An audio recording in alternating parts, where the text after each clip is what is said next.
আসলে একটা সরকার পরিচালনার জন্য দেশের অর্থনীতি, রাজস্ব ব্যবস্থা প্রক্রিয়া এবং পরিচালনার জন্য তাদের যে একটা নিজস্ব একটি কাঠামো থাকা দরকার, সেটা তাদের নেই। আমাদের যে অনলাইন যে ব্যবসা,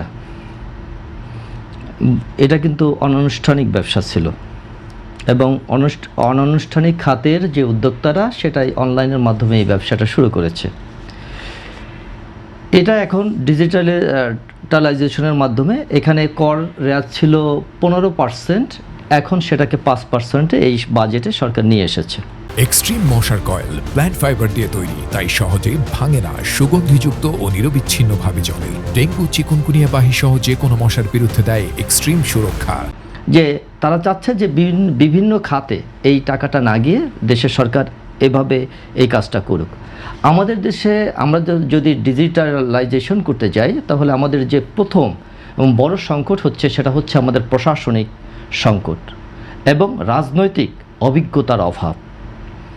আমাদের দেশের রাজনৈতিক দল রয়েছে, বড় বড় রাজনৈতিক দল রয়েছে, সেই দলগুলোতে আসলে একটা সরকার পরিচালনার জন্য দেশের অর্থনীতি, রাজস্ব ব্যবস্থা প্রক্রিয়া এবং পরিচালনার জন্য তাদের যে একটা নিজস্ব একটি কাঠামো থাকা দরকার, সেটা তাদের নেই।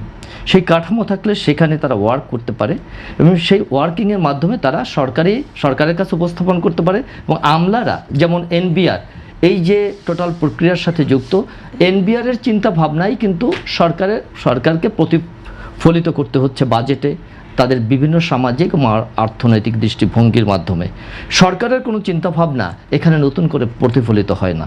ফলশ্রুতিতে আমরা যখন ডিজিটালাইজেশন করতে যাব, দেখা যাচ্ছে গতকাল সংসদে বাণিজ্যমন্ত্রী বললেন যে এখন 1 জুলাই একদিনে গেলেই আপনি আপনার ট্রেড লাইসেন্স পাবেন।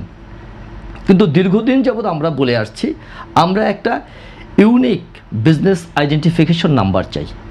আমার দেখা যাচ্ছে 10টা প্রতিষ্ঠান রয়েছে, আমাকে 10টা প্রতিষ্ঠানের জন্য আমাকে 10টা ট্রেড লাইসেন্স করতে হচ্ছে, 10টা টিন করতে হচ্ছে, 10টা ভ্যাট করতে হচ্ছে যদি আমি লিমিটেড করি, এবং নানামুখী আমাকে। কিন্তু আমি মানুষ একজন, আমার পরিচয় একটা, আমার সত্তা একটা, আমার ন্যাশনাল আইডি কার্ড একটা, কিন্তু আমার হচ্ছে এই জায়গাতে যেতে হচ্ছে ট্রেড লাইসেন্স করতে, 10টা জায়গাতে আমাকে ম্যান পাওয়ার খরচ করতে হচ্ছে, আমার সময় যাচ্ছে, আমার অর্থ যাচ্ছে, আমাকে নানামুখী কর্মতৎপরতা। আমরা বলেছিলাম যে একটা বিজনেস ইউনিক আইডি করে দেন, সেই আইডিতে আমার সকল তথ্য থাকবে এবং সেই তথ্যগুলো সংশ্লিষ্ট বিভাগে বা সংশ্লিষ্ট যে ইউনিটগুলোতে আমার টাকা পয়সা অর্থ যেগুলো আপনারা একসাথে নিয়ে নেন।